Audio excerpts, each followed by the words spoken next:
Andrew, I really appreciate you being here with me on the Social Entrepreneurship and Innovation podcast, and specifically here for our series on the impact of fashion. For folks who are not familiar with you and the work that you do, would you mind just quickly introducing yourself? Yeah, my name's Andrew. I'm a filmmaker. And several years ago, I made a documentary that took me sort of into the heart of exploring human rights and environmental issues in the fashion industry. And I got really hooked on it. I think it's a really important part of um, our world. And I have just stayed really curious and stayed really engaged ever since. So it's good to be here and good to be chatting with you.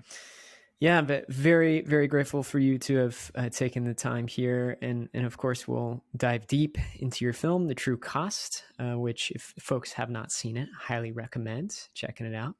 We'll have all those links to it in our show post at growensemble.com. But to get us started, Andrew, I'd be curious to know first, maybe more broadly, can you share with us a little bit about your experience or the appeal to you originally of filmmaking and storytelling? Like what about you and maybe some life experiences drew you to using that as a vehicle for what it was that you wanted to share with the world?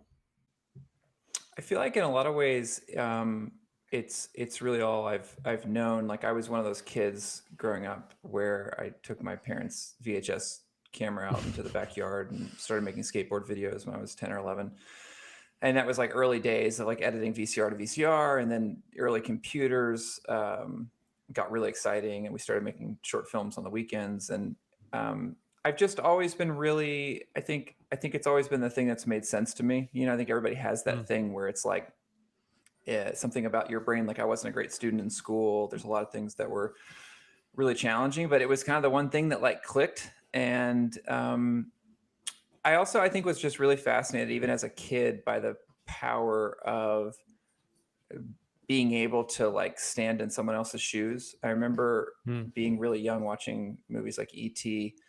and crying and sitting there on the end of my bed thinking like this is a fictional animatronic robot, and it elicited actual like human responses from me. And it was almost like a magic trick, like as a kid I remember just being like, what a fascinating world, and who is it that makes those stories, and where do they live? And so I grew up in Atlanta, and I didn't know anyone who was a filmmaker, and so I set my sights on Los Angeles, and went out after high school and studied cinematography at a film school out here, and just fell in love with it. I mean, just absolutely fell in love with it, and have kind of never looked back. In a lot of ways, it's to this day the thing that is most fascinating to me in regards to just something about the nature of the stories that we're telling, the stories that we're believing, the stories that we're retelling. Like it just, to me, it strikes to the very heart of the human condition, and sort of unlocks potential for all kinds of progress in a whole lot of different ways. So I think to this day, I find myself just an avid student of it, and it's one of those things that still absolutely rivets me. Like I'll still watch something and just have my head blown off again, just be like, I didn't know that was possible. Like that's the. So yeah, on a journey with it, but I love it a lot. And was there a particular point in which you felt like you were or you were going to be a filmmaker? Like was there some sort of tipping point where you're like, oh, I guess this is what I am doing, like with my career or like with my life? Or did it kind of just happen one step after another? You just kind of followed the next thing? Yeah, that's a fascinating question, because yeah, the word career still feels a little large to suit to my work. But no, that's a fascinating question, because it is interesting when you hit a point where you're like, oh, this is my life. This is what I'm doing. You get Mm. several films in, and you're like, this is how I'm spending my time. And what was interesting was I always wanted to be a cinematographer. Growing up, I was very sort of like hands-on. I think in a lot of ways, because when you're making short films in a place where you're getting all your friends to help, you sort of have to be very hands-on. You have to bring the Yeah. gear. You have to know how to set it up. But when I was in school, I remember just kind of reaching this moment where other cinematographers were, I just realized their brain went to a different level from a technical perspective than mine did. And I was Mm, sort of searching around for like, okay, so like where, where's my place here? And what do I, and I had a really wild life experience, to be honest. I lost my dad in a really unexpected, sudden accident, and I was sort of swallowed up by the grief and trauma of that. And I ended up taking a couple friends and making a documentary where we traveled around the country and spent time with different people who had lost someone really dear to them and had found a way to, mm, keep living in spite of it. And it saved my life, I think, in very real ways. It did something really therapeutic and healing for me. And then we got to make a film out of it, and we released it. And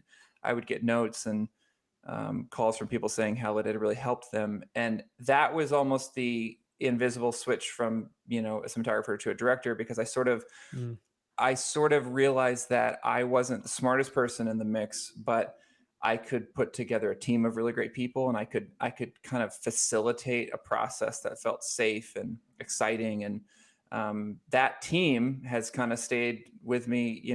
We're 10, 11 years later now, and we're still making things together. And I kind of never look back, because I think that film sort of, a documentary wasn't on my radar at all. Growing up, I was watching scripted films, and we're making both now. But that film set off a run. I did 3 documentaries in a row, and I just really fell in love with the power of real human beings. I fell in love with the power of like what happens when a camera's on to witness something that's real and honest and true, and how you can mm. weave people's stories together into a bit of a thesis, but like you're speaking with 1,000 voices, not just your own. I got really, really hooked on that, making that film. So yeah, it's kind of funny. It's funny to look back, like you're living your life and you feel like you're just like falling down the stairs, but then you look over your shoulder and you're like, wow, each of those pieces did kind of add up to the next one. You know what I mean? Yeah, I definitely resonate with that feeling of tripping and falling down some stairs. But yeah, I guess that does it surprise you now looking back that you made a film like The True Cost? Because that was a bit part of uh, what was coming up for me after that. There. Yeah, it was interesting. When we made The True Cost, I'd never thought about clothes. I had never thought about where my clothes came from. It was never on my radar. It was never something I was interested in before. And actually, the day after we turned that film I just mentioned, it was called After the End. We turned that into our distributor. And I remember getting coffee at a shop near my house, and I was standing in line, and I looked down at the New York Times, and it had this photo on the front page, and it was these 2 boys standing in front of this huge wall of missing person signs. And it caught my eye, because the 2 boys were similar in age to my own 2 boys. And I picked up the paper and I read about this, horrific clothing factory that had collapsed just outside of Dhaka in Bangladesh. And I went on to read how at the time of the collapse, it had been making clothes for, major Western brands. And some of the brands caught my eye because they were brands that were in my mall, and they were brands that I had bought clothes from.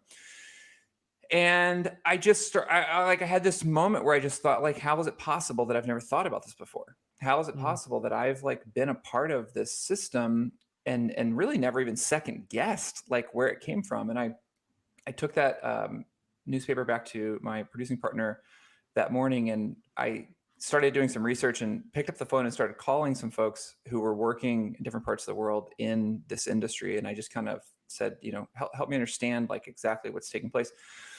And by the end of that week, I was convinced that it was a film that I wanted to make. And it wasn't so much in the beginning about like this deep technical aspect of like clothing manufacturing or anything like that. It was more like, I think I saw a portal into some of the most important issues in the world that could come through a choice like what we wear every day. And I think it was that link to me. It was that chill that I got when I picked up the paper and I saw the names of those brands. It was that feeling of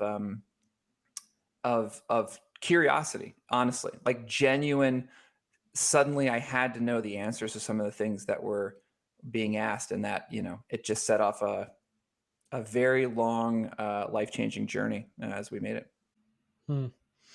And so from what I understand, it was roughly 2013, maybe later 2013, when you started production for the film, released in 2015. So 2 years there. What did you start to go in with? I mean, you mentioned, searching out some sort of answers or questions that you had. Like, where was your mindset? Like, what was your approach, especially being from the space of not having any familiarity with the fashion industry, kind of before that critical moment, that event? Yeah, I think in a lot of ways, looking back on it now, I didn't know all this then, but I think looking back on it now, I was really eager to understand how the world around me had been organized. I think we have that moment in our life where you're growing up, you're sort of told, like, this is the way it is. Progress has ended at the doorstep of your life. Like, we've tried all the other options. This is the best. Don't really question it. There's that scene in the Truman Show that I always love, where Truman raises his hand and he's like, I want to be an explorer. And the teacher's like, look at the map. Like, it's all been explored. So I think what I felt when I picked up that article was, it was like there was a tear in the curtain, and I saw something behind it. And I was like, why have I never heard that part of the story before? Why has the microphone never been passed to those folks? I suddenly realized that I was on one side of a very particular veneer in terms of how I was seeing the world. And I was eager to see the other part of it. It started really small. I mean, we made the whole thing, me and two friends that I'd grown up with. We did a Kickstarter. We got enough money for the first couple trips. We went to Bangladesh, and I started, we worked with local union activists and journalists and folks who got us undercover into factories. And I started meeting with workers, and it just started really small. And to be honest, like the experience, I think when you watch the film, like we ended up crisscrossing the world many times over. We ended up having this larger than life experience that, to this day, frankly, I'm still trying to put the pieces together on. Honestly, like, it's almost like your body experiences something that your heart has to like catch up to. The contrast in a week when you're in like Paris for Fashion Week, and then you're walking through the slums of a community that's enabling that miracle, or when you're, at companies in very near boardrooms with folks who are making huge decisions that are going to generate billions of dollars in profit, and then you're with people who are getting killed literally for asking for a living wage. Like, it's not just that it exists in the same world, but that I was experiencing it in the same space of time. Like, it was this kind of like jagged edge. The disparity between not just resources, but opportunity, and the systemic nature of it was haunting. And what I think you experience in the film is, I just kept unraveling the story. Like, it was like, it started out with something as simple as these garment workers in Dhaka are being grotesquely underpaid. They're not unionized, and so their voices are not heard when they say things like, this building is falling apart.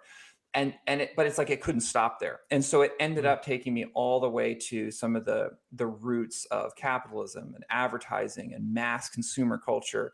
But it was like an experience I was having. So I think the really rich thing about the film and the filmmaking was, it was very pure. Like, it was, as I say, it was coming from a very sincere place of curiosity. So I think that's what makes it so gratifying to me looking back, is like, I got to have this, incredible experience. And then I was able to kind of encapsulate that to say, I want you to experience what I experienced. Does that make sense? It seems like that the building collapse that in Dhaka was, it's like you were exposed. It was for a moment. And of course there had been other tragedies you've seen as you really kind of start to dig deeper into it. That one was quite significant, but it's like you were exposed to this symptom of this very deep and woven system, and is like for a blip in time, as it can often feel with international crises, we're exposed to something that's like, oh, that's a symptom that we're being shown of something much greater, that's an iceberg underneath, essentially. And it's like you can put a Band-Aid on it, whatever. The fashion industry can rush to do that. Many of the major brands could rush to do that, and explain it away for a brief period of time, then it passes. But it's an interesting experience. I do feel I understand a little bit of like, and following that through the trajectory of the film too. It's like, yeah, you're pulling it out, and that's an interesting thing about the fashion industry, that it is so impactful. It touches on so many different components of social and environmental health and well-being. And I can understand the sense of how intense of an experience that must be. I think I read it was something like 25 cities, 13 countries.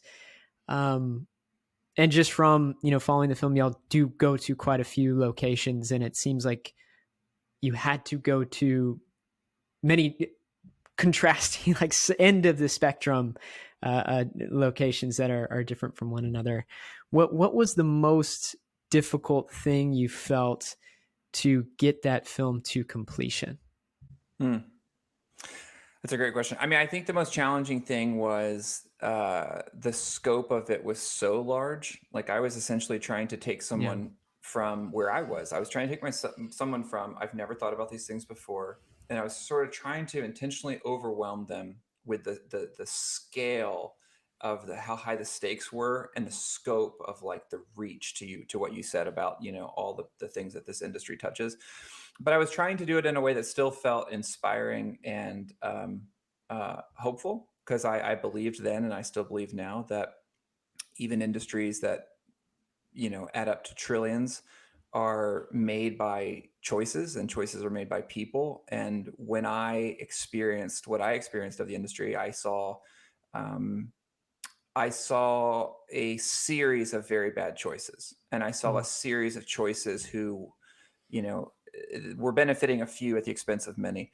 And I think it's just the emotional journey you go through of trying to communicate all of that, but in a way that's interesting and engaging, and not so bleak. So I think it's just it's more about just the craft of like, how do you weave the story, and like, how do you bring in elements from the rich world, and touchstones of advertising, and like some imagery that's like, and then how do you contrast that with like very honest depictions of poorer parts of the world, and blend it all together to make something. So yeah, it was challenging. I mean, it was a really that edit was a challenging process, and there was a lot of different versions of the movie, and there was much longer versions of the movie. And at the end of the day, I just wanted it to be something that was accessible. I wanted it to be something that someone could click on and not be an expert, not be an academic, not be a humanitarian warrior, and just come away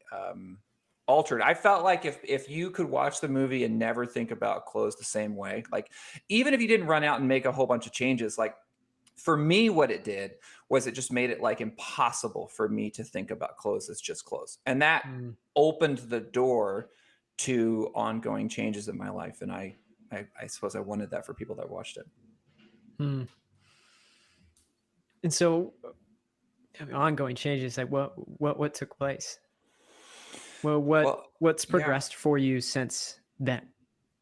I mean, on a personal level, first of all, I'm so far from perfect, and I'm, my wife and I are raising 4 kids, and our life is busy, and we there's trade-offs in our life all the time. I think the last thing I ever want to project is this sense that we just it's not that. But I think we started to think about all the things that came into our home and our life very differently. We went from a place of not thinking twice about it to really thinking about it. I spent a year or two, I remember, where I didn't buy anything, and then a lot of what I would pick up would be secondhand. And I think now it's mostly, to me, about like, how am I going to use this? Like, buying less, buying better, holding on to things that have quality, holding on to things that like mean something to me. sort of like getting off the conveyor belt of that kind of feels cheap at the cash register, designed to fall apart season Yeah. one, you buy it again season two.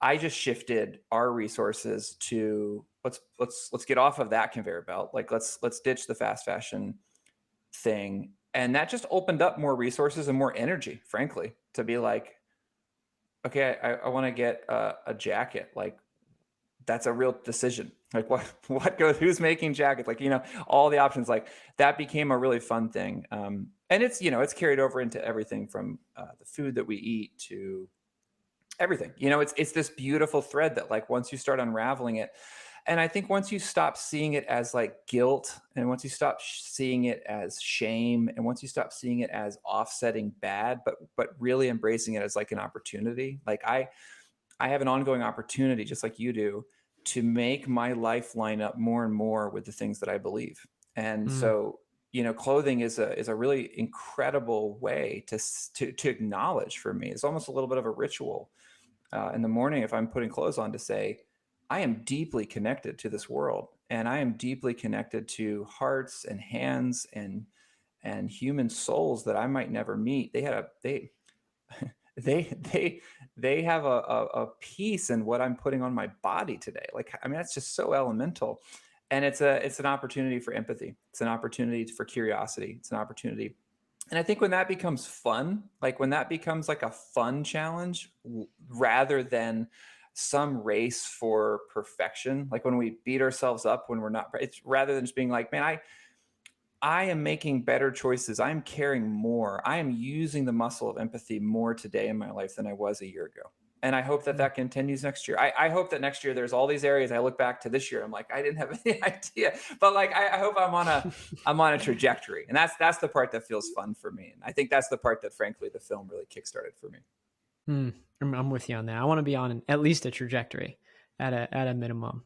And so how you mentioned you have four children. How is this experience in making this film, the impact on you? How's that adjusting and changing how you feel you're parenting and communicating with your children about some of the topics that were covered? Yeah, I think, to the point I said earlier about sort of the illusion, and I think you and I are probably similar in age. I think there was a very specific time that we grew up in terms of like we had reached the culmination of human progress in the Western world in a very false, fleeting way that then fell apart quickly. But I think I'm trying to do the opposite, in the sense that I'm trying to raise people who see themselves as alive at a really critical moment in the human story, and a moment where there's a profound amount of work to be done, and Mm. a profound amount of opportunity. And again, framing that as a positive thing, framing that as, even in really troubling times, that the wonderful news is that the opportunity for purpose has never been higher, and Mm. the opportunity to like see yourself as a part of something larger is something I'm really wrestling with, and trying to learn more every day, and figuring out how I can plug my own little skill set into that story. And they're a part of that. Our kids are a part of that. We're really fortunate. They get to travel with us, and they get to go on set with us. And the films that we make sort of like mark our life together. They're these seasons. Like that year we made that year we made that. We're opening a new film next week, and they're all going to be at the premiere with me because they were on set with me, and they care a lot about it. So yeah, I think it's an ongoing process that I'm learning about and figuring out, and I'm trying to just be as honest and as inviting to them in that as I can. Mm. I love that. And how do you feel about the film, The True Cost, now coming up on about 8 years since kicking off production originally? How do you feel about it, the finished product? Your questions are so fascinating. I have to be honest. I have talked more than any person should talk about about this film over the years, and yet it's been a little while, actually. Like it's not something I've talked about recently. And you're asking questions that are really fascinating because they're making me think about it differently. To be totally honest, when you ask that question, I feel the honestly, the first emotion I feel is sadness, in the sense that Hmm. I can dig deeper and I can be really proud, and I can be really proud of our team, and I can be really proud of, uh, I can be grateful. I can be a lot of things, but I feel sad in the sense that I don't know if it's arrogance or it's youth or it's some combination of both. But I think I grew up in a time where I felt, from a documentary perspective, like there was this really amazing time where it felt like awareness would solve the world's problems. And if we just made people aware, then we would make better choices. We would fix these things. And the fashion industry, in some of the just hellscape of human rights and environmental destruction that we witnessed and documented, felt so egregious to me. Hmm. It felt so beneath us from the sense of modern companies and modern societies, even, that I wanted and still want a far more urgent, far more extensive response. And I think in some ways, like, the response has been substantial, not to the film, but just this larger movement. I think it has been substantial, and maybe it's just looked different than I expected. I think in a lot of ways, and I'd be curious for your thoughts on this, because this is the world you're in. I feel like there is a profound amount of startups and new companies and entrepreneurs and folks coming to the table with a different mindset from day one. And that's Hmm. brilliant. That's so hopeful. And really, if I look back at history, that's mostly how change always happens. But I think the the kind of callousness or disregard from some entities involved was a little chilling to me, and a little shocking to me. So in the sense that I feel sad, I just feel sad that more hasn't been done, that we haven't gotten further, that we're this many years later and we're still talking about the most elemental things, like a living wage, or like not having a cradle to grave use of resources, like, all these ideas that just felt like their time had well come, still feel like they're fighting in from the margins. And I don't know, Hmm. I'm impatient to see this stuff unfold faster than it is. I'm with you on that. It's definitely a challenge to understand, perhaps, like where we are in the whole spectrum, especially considering things that just haven't happened yet. And so I do likewise, like, hopeful and optimistic and encouraging of a lot of these much smaller brands and individuals and movements and organizations that have been taking action. But it also, what you said there does make me feel a bit of relief in some way, to where I'm like not completely insane, Mm. because you think constantly of like, oh man, is it as bad as I seem? Like, are the power structures that be as, Mm. almost as evil as I think that they might be, Mm-hmm. to be perpetuating and be accountable for some of these absolute atrocities, many of the things that you documented in the true cost. And so part of it feels nice, to where you're like, yeah, that is true. And then you're like, the reality of like, well, that's a very negative thing. You kind of return to some sense of despair. But it's difficult to understand, where we are on the trajectory. And perhaps it's something that's chipping away at a very established, very powerful and influential power structure. Yeah. Particular to the one in the fashion industry, with many of those major brands. I mean, it's a reason that they are the major brands. Andrew, I'm curious. Do you feel like you've kept reasonable tabs on the fashion industry, and any ways in which it's changed, if it has? Yeah, I do feel still kind of plugged into it. We actually, even during the pandemic, I've been directing a couple of short doc projects that we've been doing remotely, and it's been really fun and fascinating to touch back. I also stay in touch with a lot of the people that we filmed with, subjects from the film, especially some of the union activists and leaders.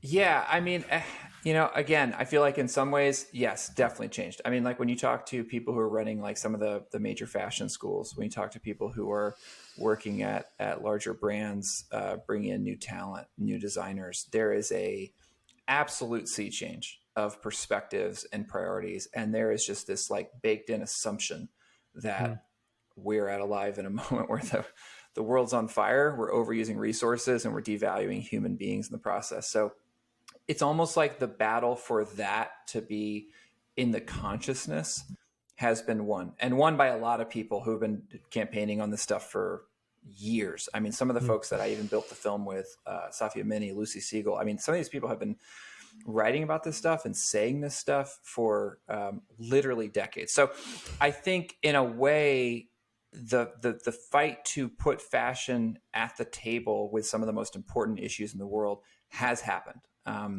And I think that's really gratifying. And you see that around some of the UN summits now, and COP21, and it's in the climate conversation where it should have been for 3 decades, and all those things. So I think the new generation of talent and folks coming in who will lead this industry tomorrow are coming to the table with a whole different perspective. That's unbelievably positive. Like, I can't even quantify how in the next 20, 30, 40 years, how positive that is. And in a lot of ways, that's always been the goal. Those have always been the targets. It's like there is a generation that's going to max this thing out until the train literally falls off the tracks. Like, they're going to squeeze this model till the day it breaks down. But there is a more receptive group of folks coming in. So yeah, I think that's really positive. I think the environmental side of it is horrific. I mean, I think the waste numbers are just staggering. They're still skyrocketing. And I think the most dangerous, difficult thing now that wasn't even as true when I started this work was I think that brands have realized that they can't ignore conversations around human rights and sustainability. So they've internalized that to CSR, which has come from branding and marketing departments rather than at like a C-suite level. And that has created a lot of confusion and a lot of misinformation. I mean, you've got brands who are offloading just, I mean, a scale of waste when it comes to materials and resources that is like, it's mind numbing, but they'll have a program or a commercial about like a recycling bin at a store, and it'll give the impression that they're, on the vanguard. So that kind of more messy territory we're entering now, which is around everyone now sees the right side of history from at least a public image standpoint. And there's a fight to get on that side in the minds of their consumers. It's up to a lot of us now, I think, to sort of piece apart like what is actually systemically changing versus what is kind of being dressed up. It connects me back to what you said, particularly about the way in which you're attempting to raise the kids that you are. It's something of a sense of being in a very important part in history. Like, there is, for better or for worse, maybe it has to get worse before it gets better, something of an awakening that's had to have taken place with the list of crises that we've faced in the last few years, and kind of come to not come to terms with exactly, but can't help but ignore. And it's much more difficult, it seems like, for some groups to change the way in which it's always been done. But like you said, it is something that is very, I guess, inspiring and hopeful that younger generations are starting with something of a clean slate, and so the standard is like, oh no, we can't possibly disrespect and egregiously exploit and abuse our planet and the people who live on it, no matter where they live, no matter who they are.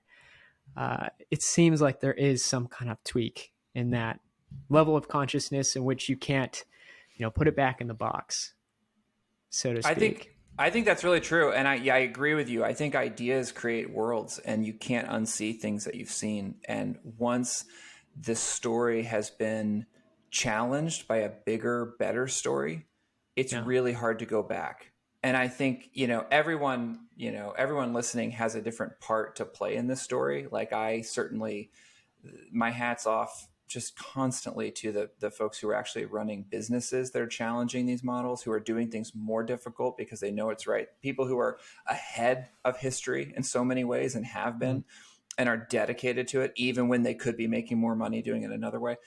My particular place in the story is around the formation of these stories and ideas. And I think having a sense that you're not alone, having a sense that you're like a part of a really growing number of people offsets for me the feelings of hopelessness or the fatigue or the sense that like, you know, what can I do to change it? Because I can't do anything, but together we actually can. And it's the only thing that has ever changed anything. So I think to me, that's the most important thing in this new moment that we're stepping into is, as you say, we're sort of stepping beyond, thankfully, and finally, some of the, is the planet warming? Are human beings valued no matter where they were born? Like, you know, some of these things, I think these fairy tales, these myths that we use to excuse the consolidation of wealth and resources at the expense of a planet in peril, I feel like those fairy tales they've worn thin. And I think to your point, there is a new story emerging. Now, I think it's just crucial that we start to see ourselves as a part of something together, because it's hard. I mean, this is a hard season that we're living through. This is a difficult time. And I don't know about you, but like, even I'm a very hopeful person, and it's been tested. You know, there's been several years where you're like, we're not only not making progress, we're like having the side conversation and all these other things are still happening. Like, how can we get back to the real business of the world? But I think there are a lot of people in that boat. And I think beginning to see yourself as a part of that, for me, man, it just makes a lot of difference. Mm-hmm. It definitely creates something to hold on to, you know, and grasp onto when we feel like we're in crises after crises. I definitely have become a bit more attuned to where, and this was something that I did appreciate about the true cost, to where I can perhaps be reading something in the New York Times or whatever it is, and realize that nothing about it presented any solutions. And that's not always the purpose of, you know, what different journalists are doing, or maybe I wasn't the target audience for that, you know, whatever it might be. And that's okay. I noticed my inclination to want to seek out, you know, solutions and kind of realize like, okay, maybe this isn't the exact media that I personally should be consuming, because I'm on board. I don't need to know, you know, that the planet is in a state of despair and there are workers globally who are being grossly mistreated and exploited. And so then I kind of I remind myself like, okay, turn to, you know, many of the communities in which cultivating to the work that I do here, you know, and touch on like, okay, where are the solutions that I can grasp onto? Where are the communities in which I can be a part of? To, like you say, you know, feel a much greater sense of connectedness, that I'm in this at least with other people. At a baseline, a group of us can acknowledge that things are very bad, and then we can work towards like, all right, what are people doing about it, and how can we get involved?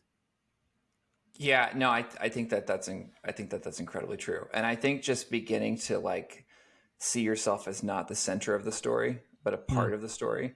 And there are seasons where your job might be to help someone else. It might be to lift a voice up that's not being heard. It might be the weight isn't on our shoulders as much as we think it is, you know? And I think that's really, really, really, really good news. And also that like, the most important thing you can do for us as a human being is to make sure your heart is alive, and whatever it takes to do that, whether it's a break, whether it's watching a comedy, whether it's having a hobby. Like I've been around people in this space who are in it for a little moment and they burn out. And I've been around people who have spent their lifetime devoted to this stuff. And yeah, I think it's okay to take it really seriously and to take it not quite as seriously all at the same time, you know?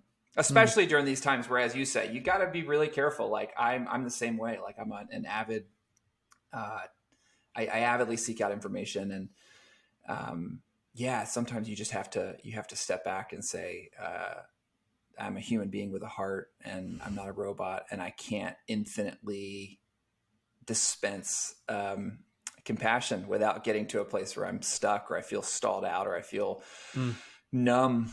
You know, that's the worst thing, is to feel numb. So like anything that you can do to keep yourself open as a person, I think that's a big deal. And so you mentioned that you are continuing some work in the fashion space. Where is the focus narrowing for you?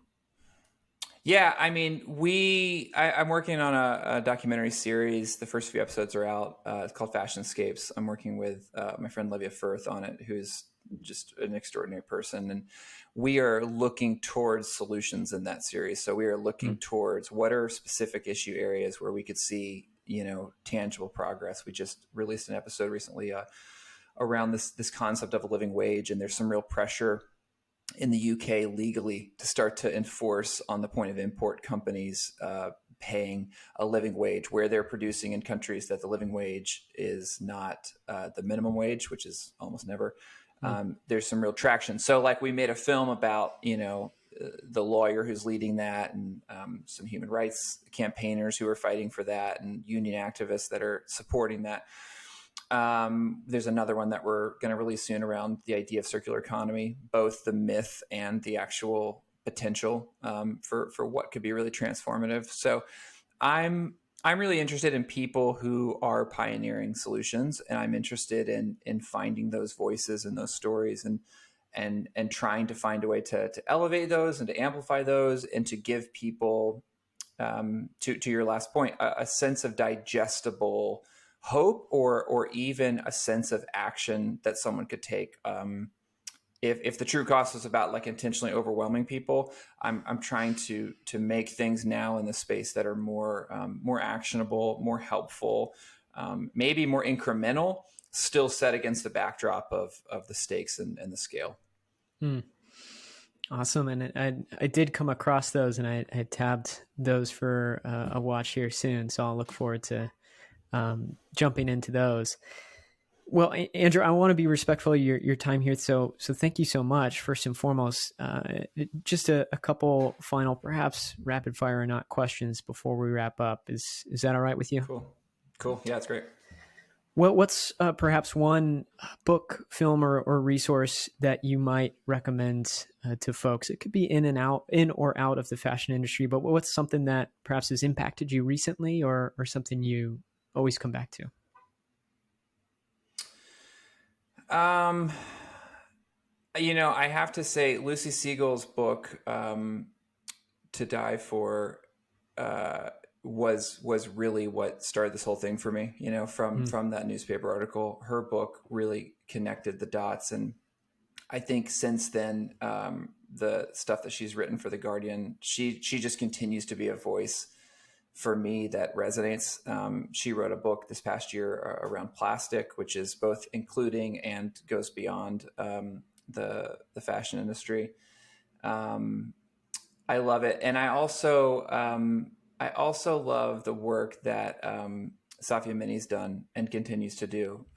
I continue to find her writing and the urgency and conviction of her human-based storytelling, most recently around modern-day slavery in and around the fashion industry. I just find it stirring and upsetting and hopeful all at the same time.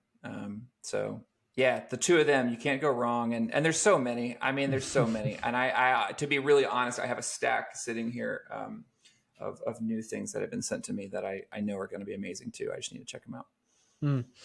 Excellent recommendations. And yeah, it's good that there is an abundance of those resources available. It's definitely hard to parse through just a couple. More and more, right? Yeah, it feels like it. It's great. Mm-hmm. And next for you, is there any sort of morning routine or daily habit that you feel like you absolutely have to stick to, if anything? I try to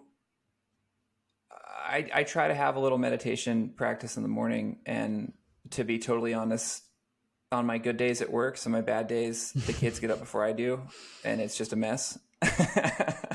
But yeah, I have I think increasingly over the pandemic, where we've all been, I think, working a lot more and working from in and out of our homes, and our lives feel there's not as much boundary. I think I really have had to work hard at just being still and being quiet and breathing. And I've had to really work at, my brain can kind of go, it can be hard to turn off. And I can also at the same time tilt towards depression mentally. So I think for me, just in the morning, having a moment where I can just kind of get a bearing on how I'm doing and what's happening in this mysterious machine that I'm living in. kind of grounds me, and it helps me get started for the rest of the day. Hmm.